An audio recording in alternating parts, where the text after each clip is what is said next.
Donc en fait, Magali Rolando est présidente de l'association Symbiose, association de diffusion culture scientifique. D'ailleurs, tu pourrais venir avec moi, hein, à la limite. Et moi, je représente le vice-rectorat dans le cadre de la délégation académique à la culture scientifique et technique.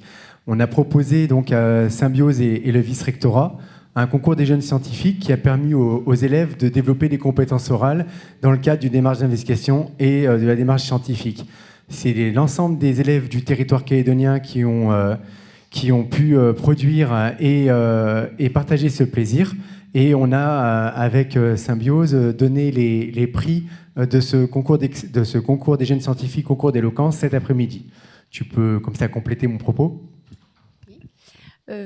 Donc on a eu plus de 56 capsules vidéo. C'était une édition particulière compte tenu de la situation cette année, donc c'était entièrement numérique. Vous avez pu voir déjà une première vidéo avec le petit jeune de Marais. Vous allez donc pouvoir voir une deuxième capsule vidéo avec des élèves de Magenta. Donc ça a quand même eu beaucoup de succès parce que sur la chaîne YouTube, il y a eu plus de 20 000 vues pour les capsules vidéo. Donc je vous invite à aller sur le site pour aller voir les vidéos et encourager nos élèves. Ce dispositif, on va le reproduire avec Symbiose l'an prochain. Hein. Donc parlez-en largement, j'espère que ça va vous plaire. Et l'an prochain, il y aura encore un prix public et encore la possibilité de voir un peu les travaux des élèves calédoniens dans le cadre de cette fête de la science, le concours des jeunes scientifiques. Les élèves de Magenta peuvent peut-être venir ici, s'ils sont présents, ils peuvent venir se mettre sur la scène. Et on va lancer le film.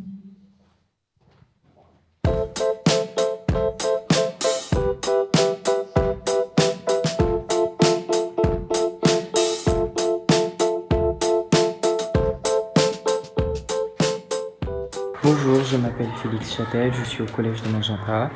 Et tous les vendredis après-midi, une fois sur deux, je suis dans un atelier de permaculture.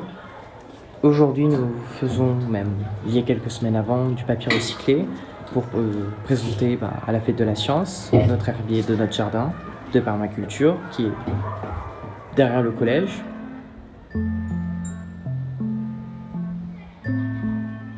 La permaculture, en fait, c'est de faire un jardin tout au naturel. On fait des buts comme c'est un peu sous forme de lasagne. Et on met du papier, c'est pour pas que l'herbe monte, liquider des mauvaises herbes. On met du fumier, du terreau, etc. Et on remet encore une autre couche de terre, une terre simple.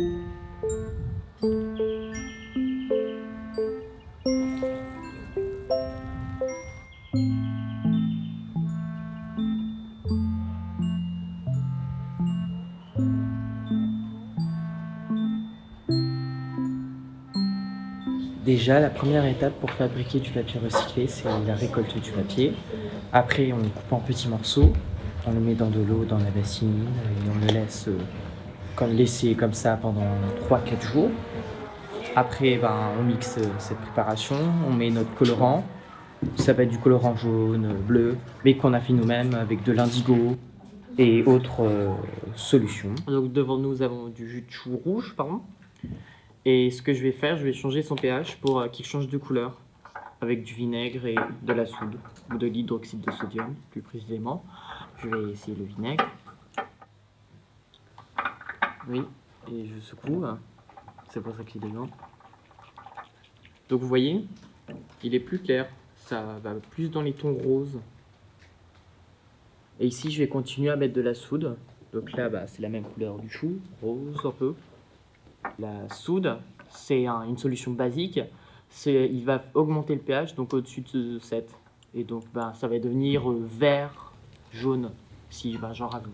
C'est un vert très très clair.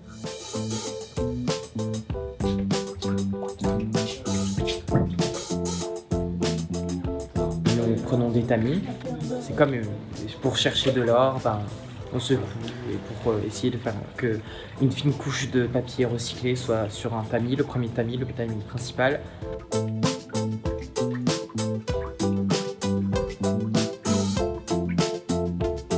Ensuite, on met un tissu. On le met au-dessus de la caisse pour que ça s'égoutte. On prend une éponge, on tapote un petit peu pour enlever l'eau, pour que ça s'égoutte plus facilement et que ce soit pour que le temps de séchage soit plus rapide. Après, nous prenons le tamis, nous le renversons sur une table comme il y a du tissu. Après, on laisse sécher Et voilà. Et on fera notre herbier avec ce papier séché, recyclé.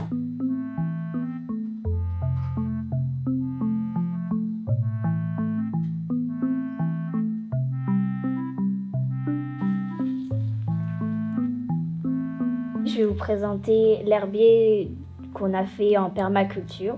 Notre première plante, c'est le Purple Knight, le chevalier pourpre. Dans son nom, il y a le nom pourpre parce que ses feuilles sont pourpres, justement. C'est une plante vivace. Ensuite, je vais passer à l'oseille de Guinée. On peut utiliser ses fleurs et ses feuilles pour faire des boissons parce qu'elles sont riches en vitamine C.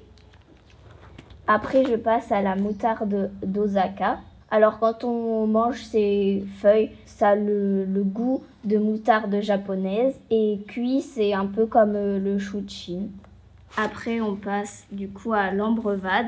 C'est une plante qui va apporter de l'azote dans le sol. Et donc, ces fruits, quand ils sont secs, c'est comme les lentilles. On a le miché, qui est une plante médicinale.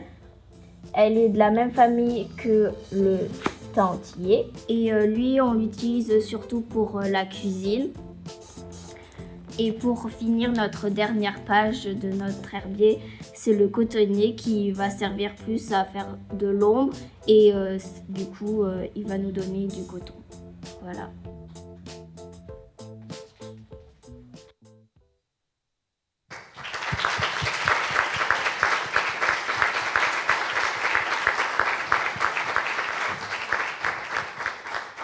Alors, il y a aussi une question sur l'herbier.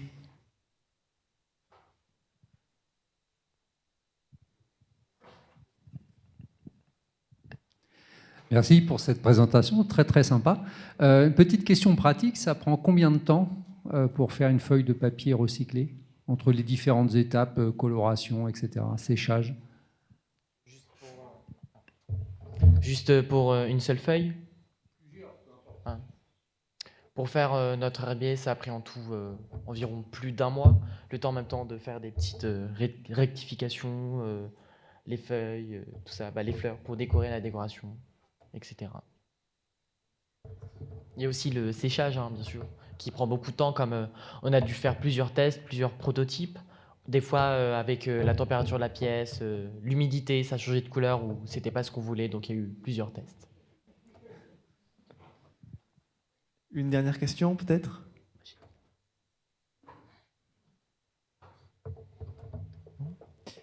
Est-ce que l'herbier est consultable, donc? Oui. Voilà, donc n'hésitez pas à venir le voir. Je vous remercie tous. Vous pouvez vous diriger vers les... Merci. Vous pouvez vous diriger vers les ateliers qui sont dehors, donc il faut monter et puis sortir à gauche.